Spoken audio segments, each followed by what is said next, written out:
मित्रांनो, भुताच्या गोष्टी तर तुम्ही खूप ऐकल्या असतील, पण गोष्टीमधून तुम्ही कधी त्या गोष्टीचा एक्सपिरियन्स घेतला आहे का? नसेल तर आज अशीच एक घटना आपल्या सबस्क्रायबरनी सांगितली आहे. तर नमस्कार मित्रांनो, स्वागत आहे आपल्या रहस्यमय घटना यूट्यूब चॅनलवर. माझं नाव रतन आणि मी घेऊन आलो आहे आज तुमच्यासाठी एक घटना जी अनिकेतच्या आजीने अनुभवली आहे. आजी मला सांगायची ही फार जुनी गोष्ट नाही, किमान 27 ते 28 वर्षाआधीची असेल. जेव्हा तुझे बाबा 20 ते 22 वर्षाचे असतील. त्याला पण हा किस्सा माहिती आहे. तेव्हा आम्ही शेतात काम करायचो. त्यावेळेला आपल्या गावाच्या कडेला एक पेरूचा मडा होता, किंवा 2 एकरामध्ये पसरलेला इतका. त्यावेळी तो फुल्लर आलेला होता. तर त्या मालकाला एक कुटुंब पाहिजे होतं जे तिथे राहून मळ्याची राखणदारी करतील, पण त्याला कोणी सापडत नव्हतं. आणि तसे पण मळा नदीकाठी असल्यामुळे गावातील लोक तिथे जात नव्हते, कारण की नदीवरच लोकांना मेल्यानंतर अग्नी द्यायची आणि त्या टाईमला भीती पण खूप असायची. रात्रीला 8 जरी वाजले तर वाटायचं 12 वाजले की काय, एवढी शांती. त्यामुळे गावातल्या लोकांनी त्या कामासाठी नाहीच बोलले होते, कारण लोकांना बऱ्याच वेळा रात्रीला चौका लागायचा. त्यामुळे ही लोक खूप घाबरायची. नंतर बराच वेळ निघून गेला आणि मालकालाही एक कुटुंब सापडलं. एक म्हातारं आणि एक म्हातारी. किमान त्यांचं वय जर म्हटलं तरी 60 ते 65 वर्ष इतकी असेल. त्यांना येऊन 2-3 दिवस झाले होते.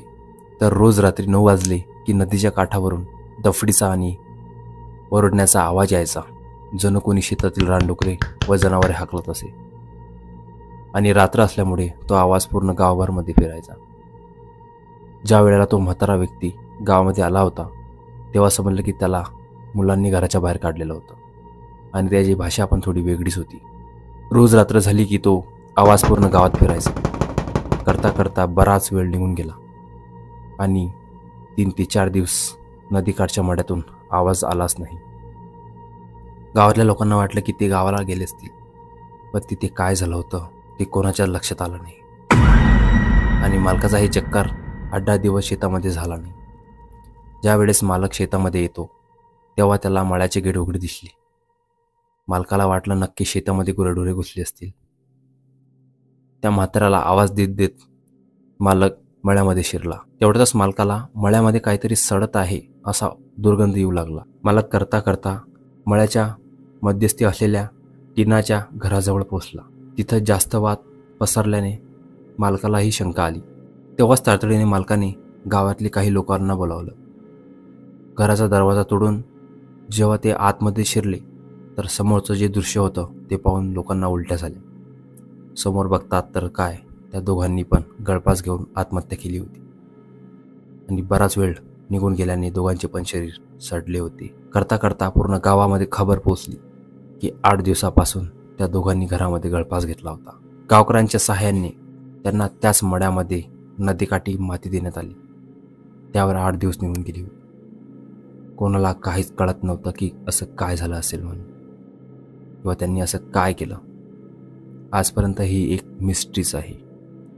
आणि 1 महिन्याच्या आत अशा काही घटना चालू झाल्या की कोणी विचारसुद्धा केला नव्हता.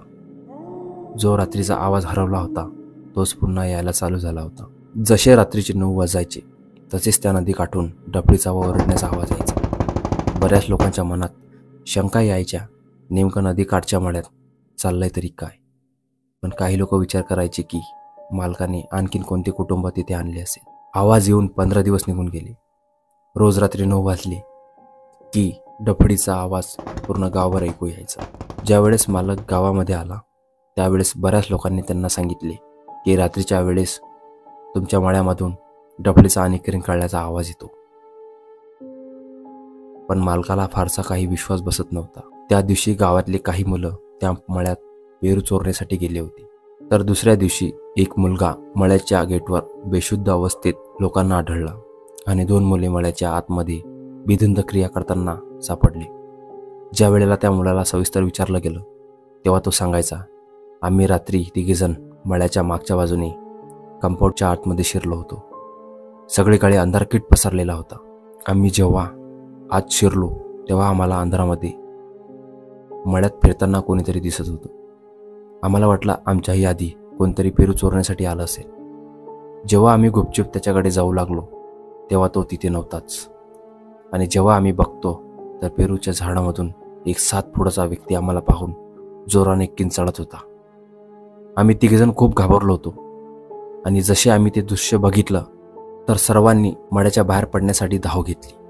पण आम्ही जेवढे बाहेर पडायला पाहत होतो तेवढेच आतमध्ये आम्ही खेचत चाललो होतो. आणि जेव्हा आम्ही थांबलो तर बघतो आम्ही तिघेही जण शेताच्या मधोमध त्या टिनाच्या घराजवळ पोचलो होतो. जेव्हा आम्ही तिथे पोचलो तेव्हा तिथे सर्वकडे अंधार होता, पण घराच्या आतमध्ये एक छोटासा दिवा लावलेला होता. जसे त्या टाईमला चिडी म्हणून लोक त्याला म्हणत होते, ती जे रॉकेलवर चालत होती. त्या घरामध्ये थोडासा प्रकाश होता. त्या दिव्याच्या भीतीने आमचे पाय थरथर करत होते. आणि तेवढ्यातच कुठून तरी एक थोडासा आणि हलकासा चालण्याचा आणि बांगड्या वाजण्याचा आवाज येत होता. चारी इकडे बघितलं पण काहीच सापडलं नाही. आवाज वाढत एवढा वाढला होता जणू कोणीतरी त्या घराच्या बाहेर पडण्यासाठी तडफड करत होतं. जसं की घरामध्ये एक स्त्री आहे आणि ती बाहेर येण्यासाठी त्या घरामध्ये गोल फिरत आहे. आमची हिंमत झाली नाही तिथं पाहायची. आणि मागे बघतो तर काय 7 फुटाची सावली आमच्याकडे येत होती. त्यानंतर काय झालं मला समजलंच नाही. एवढा मोठा प्रकार ऐकून गावातले सर्व लोक भिले होते. त्यानंतर बरेच दिवस रात्री 9 वाजले की त्या मड्यामधून आवाज यायचे थांबले नाही. आणि बऱ्याच लोकांसोबत काही छोट्या मोठ्या घटना घडणे चालूच होत्या. कंटाळून गाववाल्यांनी मालकाला बोलावलं आणि त्यांना सर्व घटना सांगितल्या. पण जेव्हा लोक त्यांना हे सर्व सांगत होते त्यांच्याही चेहऱ्यावर भीती स्पष्ट दिसत होती, जणू त्यांनाही काही अनुभव आला असावा. बऱ्याच ठिकाणी फिरल्यानंतर त्यांना एक महाराज सापडले आणि त्यांना सर्व प्रकार सांगितला. जेव्हा महाराजांनी त्यांच्या दिव्य दृष्टीने बघतात तर मालकाला सांगतात ते अजूनही तिथेच आहे. त्यांनी ती जागा कधी सोडलीच नाही आणि ते त्यांचं काम पूर्ण प्रामाणिकपणे करत आहेत. तुम्ही त्यांना कामावर ठेवून त्यांच्यावर जे उपकार केले होते ते त्याचा मोबदला आजही तुम्हाला देत आहेत. पण गावकऱ्यांच्या तणावामुळे मालकाला त्यावर सक्ती बळगावी लागली. महाराजांनी एक उपाय सांगितला. शनिवार दिवस बघून त्या ठिकाणी हनुमंतरायाची मूर्ती स्थापन करावी व एक छोटेसे मंदिर तिथे उभारण्यात यावे असं मालकाला सांगितले. मालकानंही एक शनिवार दिवस बघून त्या शेतामध्ये हनुमंतरायाचे मंदिर बांधले. त्या दिवसांपासून तिथून आवाज येणे बंद झाले आणि कालांतराने त्या मालकाने तो सर्व मळा तोडून टाकला. पण महाराजांनी एक सूचना आणखीनही दिली होती. ज्या दिवशी हनुमंतरायाच्या मंदिरामध्ये दिवा लागणार नाही त्या दिवशी गावामध्ये खूप मोठे संकट येऊ शकते. म्हणून कोणत्याही शनिवार न चुकता या मंदिरात दिवा लावावा. त्यानंतर आजपर्यंतही दर शनिवारी त्या मंदिरामध्ये लोक श्रद्धेने दिवा लावतात. तर मित्रांनो, अशी ही स्टोरी होती. तुम्हाला कसे वाटले आम्हाला नक्की कमेंटमध्ये सांगा. आणि तुम्हा सर्वांकडून मला एक सजेशन हवं होतं. तुम्हाला स्टोऱ्या आवडतात की त्या ठिकाणावर जाऊन तिथली सर्व घटना कॅमेऱ्यामध्ये कैद करून पाहायला? मला नक्की सांगा. जर तुम्हाला त्या ठिकाणी जाऊन तिथली सखोल माहिती हवी असेल तर मला कमेंटमध्ये नक्की सांगा. व असेच काही ठिकाण व घटना तुमच्या संग जर घडल्या असतील तर नक्की आम्हाला मेन्शन करा. तर मित्रांनो, दिलेल्या डिस्क्रिप्शनमध्ये माझा नंबर दिला आहे, त्यावर तुम्ही कॉन्टॅक्ट करून मला रहस्यमय ठिकाणी व तुमच्या रहस्यमय घटना सांगू शकता. तर मित्रांनो, असाच सपोर्ट करा आणि असेच नवनवीन व्हिडिओ पाहण्यासाठी मला फॉलो आणि आपल्या चॅनलला सबस्क्राईब करा. धन्यवाद. पुन्हा भेटू अशाच एक स्टोरीसह किंवा अशाच ठिकाणासह लवकरच.